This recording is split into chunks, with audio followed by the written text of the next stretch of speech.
The Philosopher's Stone is usually dismissed as some medieval fantasy magic. Dull metals turned into gold bullsh. Some desperate obsession of failed chemists trying to conjure magic. But that reading of it is missing the point so completely, it almost feels intentional. Perhaps it's easier to relegate truths to the realm of myth than to confront their unsettling implications for our own lives. The Philosopher's Stone was never about creating physical value out of matter. It was about learning to see what was already there. Gold hidden in plain sight, simply missed because we're trained to never look hard enough or pause long enough to even bother noticing. Once that realization hits, the symbol stops feeling mysterious and starts feeling confronting because it challenges everything you've assumed about worth and money, development, and how you see yourself. Every culture, in its own unique language, articulates a version of this idea. There is always something hidden in plain sight, an ordinary element that, under the right conditions, reveals a completely different, transcendent nature. This isn't mere coincidence. It points to a fundamental pattern of existence. Alchemy and the Philosopher's Stone, once we look deeper, was never some primitive chemistry. It was a sophisticated study of transformation, not merely of matter, but of our perception, attention, and how we shape our character. Spiritual alchemists understood that the outer world is a mirror, reflecting the inner state of the observer. Early alchemists worked with substances, meticulously observing their reactions and changes. But even more important, they were also watching themselves with equal intensity. They engaged in a certain kind of introspection, a parallel process of self-observation. They noticed something truly odd, something that transcended mere scientific curiosity. As their understanding of the material world refined, so too did their own inner being. Their consciousness expanded, their biases diminished, and their character deepened. This parallel wasn't symbolic to them. It was observed and experimented with. It was a direct, lived experience that the inner and outer worlds were inextricably linked. The transformation of magically turning dull metals to gold was a metaphor for the transformation of the self from an unrefined state to one of spiritual purity and wisdom. I return to this idea often because it offers a clear lens for understanding the human experience. It explains why real, lasting change almost always begins within yourself. Without an inner shift to some degree, outer changes tend to be temporary or cosmetic at best. This isn't about mythology as storytelling or fantasy. It's about function, the underlying principles that govern consciousness and shape our reality. So, what is this stone I'm talking about? I can understand some of you may have never even heard of the Philosopher's Stone. Let's strip this down to its core essence, moving beyond the literal interpretations that have long obscured its true meaning. It was said to do three things in a very magical sense: transmute base metals to valuable ones, heal our world's corruption, and reveal the source of immortality. When we look at this literally, these claims sound impossible, the stuff of pure fantasy. They defy the known laws of physics and biology, leading many to dismiss spiritual alchemy entirely. However, when we read this as an outline in a way, these claims sound not only precise but really insightful. They offer more of a blueprint for personal and spiritual evolution. This is where the true power of the Philosopher's Stone symbol lies. Base metals represent our unrefined states of being. They symbolize our raw impulses, our unexamined, often harmful identities, our unconscious patterns, and the chaotic, unintegrated aspects of our psyche. These are the starting materials to the work we all should be striving for.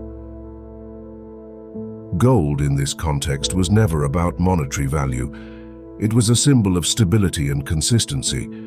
It represented a state of being that didn't corrode under pressure and fostered a consciousness that shined and remained clear amidst life's challenges. It signified an integrated, coherent self. Here's what I'm trying to say. Alchemy wasn't about changing matter into gold, but changing our own instability into something stable. It was about bringing order to our chaos and awareness to our unconsciousness. That's not mystical in the sense of being supernatural. It's deeply practical, offering a pathway for self-mastery and spiritual awakening. It's a call to transform our inner landscape, to cultivate a state of being that is not only resilient, but also highly authentic and aligned with our highest potential. If you want to explore this work more deeply, head over to the6secondsage.com. You'll find free eBooks, some in-depth paid works, more on the way, and I've written some blog posts that go beyond ideas into practical practice, with links, references, and real tools you can apply in daily life. Everything I have on the site is designed to support clearer thinking, steadier awareness, and a more grounded way of moving through the world. If you are interested, great, and if you are not, that's okay too. You are here now, and that's what counts the most. Now, let's shift gears a bit and look at modern science for a second, particularly in fields like physics and chemistry. Transformation still requires very specific conditions. Pressure, time, and temperature are not arbitrary factors.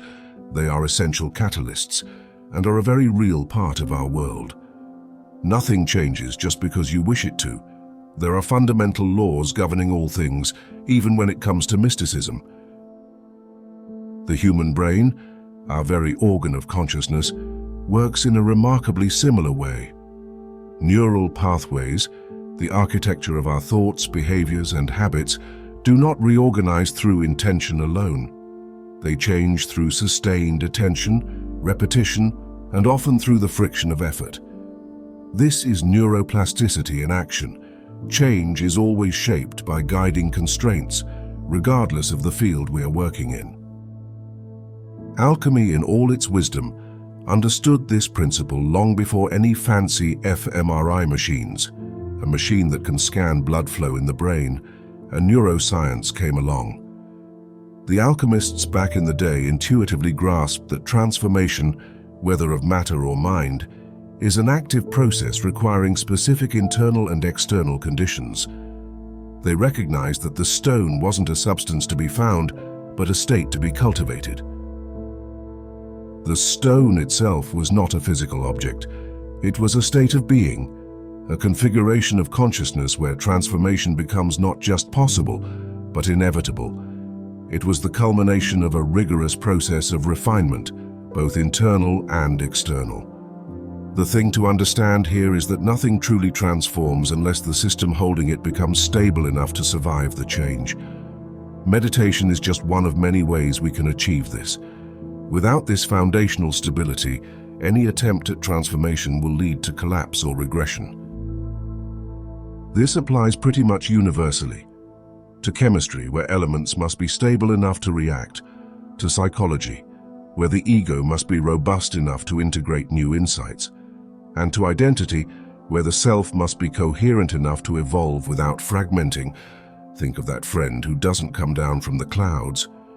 It is the prerequisite for all genuine growth and change. This is one of the reasons why the Philosopher's Stone was always described as being something rare. It wasn't hidden in some secret vault or searched for with an iron fist by kings and queens that ruled the earth from distant lands far, far away. Too much there, maybe. Anyway, it was rare because very few people are willing to endure the often uncomfortable refinement required to attain it. This path often demands an unwavering commitment.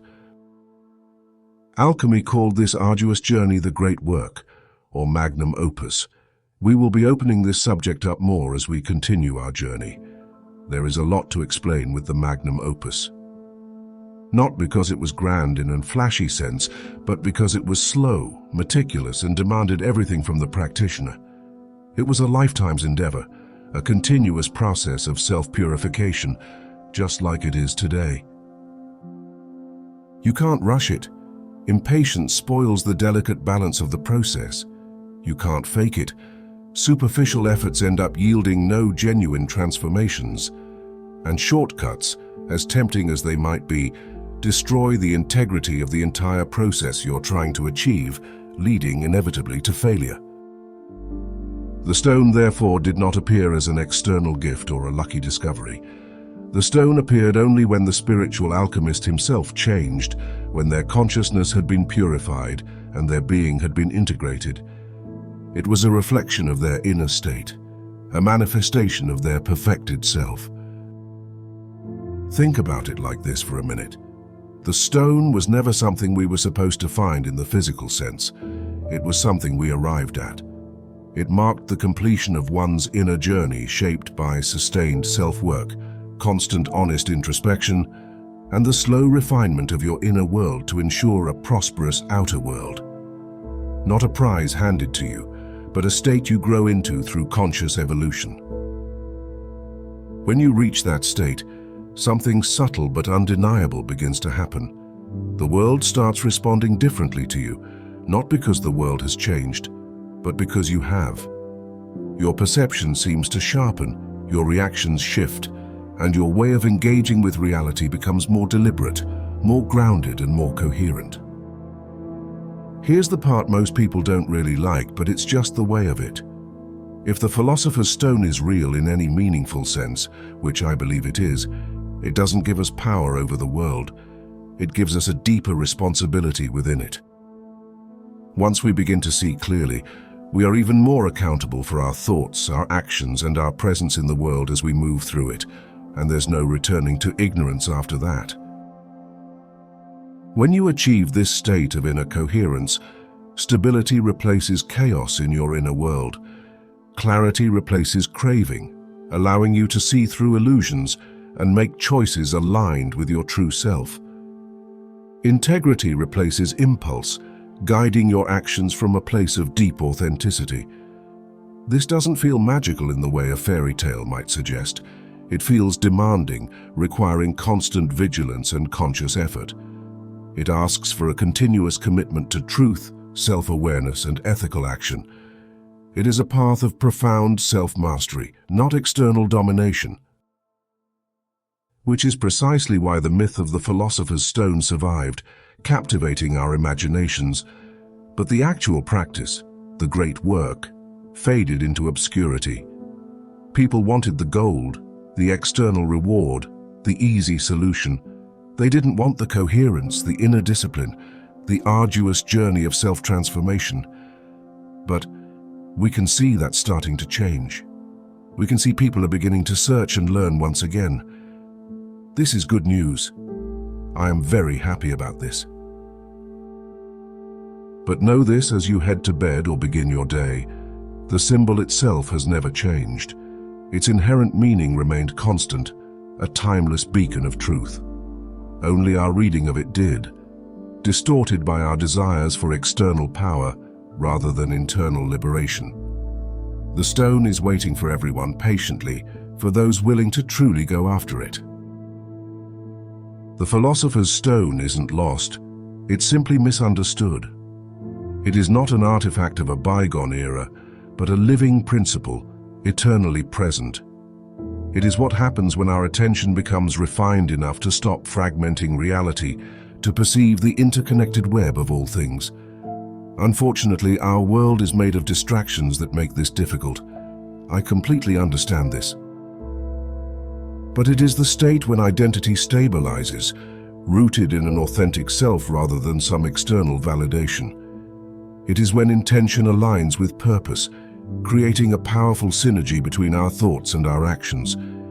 It is when transformation stops being a forced struggle every day and starts becoming a natural, effortless unfolding of one's true potential. The real you. That process is quiet, often unimpressive to the external observer. It doesn't announce itself with fanfare or dramatic displays, yet it is deeply effective, creating a lasting change from within. It is the silent revolution of our souls at work. Remember to visit the website at the6secondsage.com if you are interested in diving further into this subject and others. No promises of easy answers, just an invitation to explore deeper if you are interested. I'll leave you with this as we come to a close. If the philosopher's stone was never an object to be found, but a condition or state of being to be cultivated, what would actually have to change within you for you to recognize it in yourself? What inner alchemy awaits you? Like and subscribe, and don't forget to pause, breathe, and observe your world. Comment your thoughts below. See you in the next one, mystics. Thanks for watching.